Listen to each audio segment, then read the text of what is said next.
Megastar చిరంజీవికి ఏదో అయింది. వరుసగా వివాదాస్పద వ్యాఖ్యలతో నెట్టింట్లో ట్రోలవటమే పనిగా పెట్టుకున్నారు. తాతను కించపరిచేలా వ్యాఖ్యలు, వారసత్వం గురించి కాంట్రవర్సీ మాటలు, రాజకీయాలకు శాశ్వతంగా దూరమని స్టేట్మెంట్లు. సందర్భం లేకుండా పీఆర్పీ టాపిక్ తెచ్చి జనసేనతో పోలికలతో సోషల్ మీడియాలో వైసీపీ వారికి కూడా టార్గెట్ అవుతున్నారు. ప్రజారాజ్యం మారిపోయింది.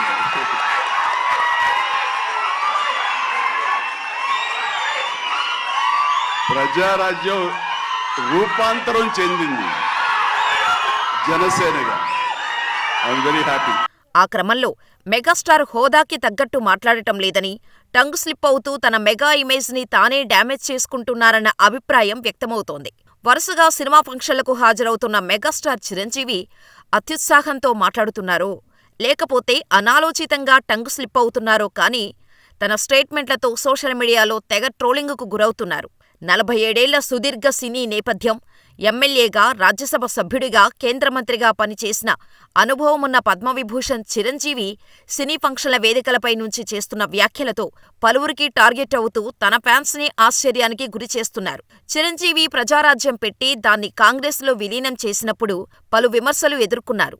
పీఆర్పీ నేర్పించిన అనుభవాలతో సమకాలీన రాజకీయాలు తనకు సెట్టు కావని తెలుసుకొని పొలిటికల్ స్క్రీన్ మీద నుంచి సైడైపోయారు. మళ్లీ సినిమాల్లో బిజీ అయిన ఆయన తాజాగా వివిధ సినిమాల ఫంక్షన్లకు హాజరవుతూ మెగా ఇమేజ్ డ్యామేజ్ చేసుకునేలా మాట్లాడుతుండటం హాట్ టాపిక్ గా మారింది. మొన్నటి తన ప్రజారాజ్యమే రూపాంతరం చెంది జనసేనగా మారిందంటూ చిరంజీవి చేసిన వ్యాఖ్యలు సోషల్ మీడియాలో విపరీతంగా ట్రోలింగ్ అవుతున్నాయి. ఆయన వ్యాఖ్యలతో వైసీపీ నేతలు జనసేనను టార్గెట్ చేయటం మొదలుపెట్టారు. ప్రజారాజ్యం తరహాలో జనసేన దుకాణం కూడా బంద్ అవుతుందా అని సెటైర్లు వేస్తున్నారు. జై జనసేన అంటూ తమ్ముడు పార్టీపై తమ మమకారాన్ని చాటుకొని జనసేనను డిఫెన్స్లోకి నెట్టేలా మాట్లాడటం వివాదాస్పదంగా తయారైంది. కొంతకాలంగా బీజేపీ నేతలు కేంద్రమంత్రి కిషన్ రెడ్డితో సన్నిహితంగా తిరుగుతున్న చిరంజీవికి కూటమి తరపున మరోసారి రాజ్యసభ సభ్యత్వం ఇస్తారన్న ప్రచారం జరిగింది. మరి ఆ లెక్కలేంటో కానీ సడన్ గా రాజకీయాలకు పూర్తిగా దూరమైనట్టు ప్రకటించారాయన. తన జీవితంలో రాజకీయ ప్రస్థానం ముగిసిందని, రాజకీయంగా తన ఆశయాలను ఇకపై పవన్ కళ్యాణ్ నెరవేరుస్తారని చెప్పుకొచ్చారు.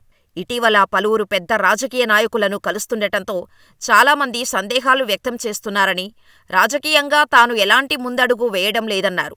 తన సినిమాల ప్రమోషన్ కోసం విశ్వంభర సినిమాపై ఎఫెక్ట్ పడుతుందన్న భయంతోనే రాజకీయాలకు దూరమని ప్రకటించారని వైసీపీ శ్రేణులు ఆయన్ని టార్గెట్ చేయటం మొదలుపెట్టాయి.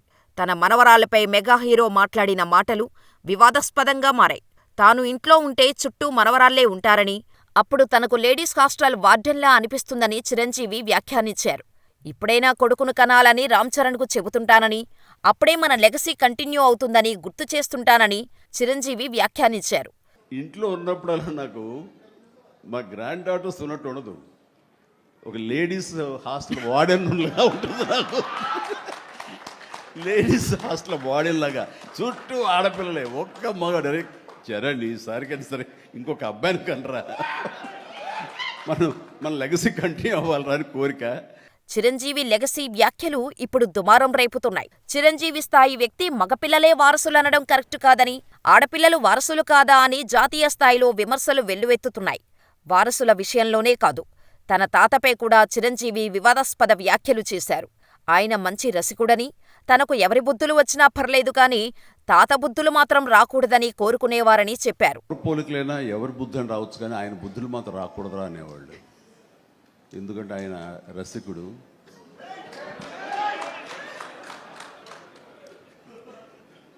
ఇద్దరు ఇంట్లో ఉండేవాళ్ళు, నాకు ఇద్దరు అమ్మమ్మలు. వీళ్ళిద్దరి మీద అలిగితే మూడో వ్యక్తి పాపం ఎవరో ఒక అన్నీ కోల్పోయిన ఒక వ్యక్తి అని ఒక జాలిపోలేదు, ఆవిడకి అతి దగ్గర అయ్యారు ఆయన. అలా మూడు మనకు తెలిసి 4-5 ఉన్నాయేమో మనకు తెలియదు. అందుకని నువ్వు ఈ ఫిలిం ఇండస్ట్రీకి వెళ్తున్నావు, అవకాశాలు ఎక్కువ ఉంటాయి, జాగ్రత్త. చిరంజీవి చేసిన ఈ వ్యాఖ్యల్ని కూడా నెటిజన్లు తప్పుబడుతున్నారు. వరుసగా చేస్తున్న ఈ వ్యాఖ్యలతో చిరంజీవి నెట్టింట్లో తీవ్రంగా ట్రోల్ అవుతుండటం ఆయన ఫ్యాన్స్ కి మింగుడు పడటం లేదట. పద్మవిభూషణ్ పురస్కారం పొందిన ఆయన ఆ స్థాయికి తగ్గట్టు మాట్లాడటం లేదన్న విమర్శలు పెరుగుతున్నాయి. మరి మెగా హీరో తన వ్యాఖ్యలకు ఎలాంటి కవరింగ్ ఇచ్చుకుంటారో చూడాలి.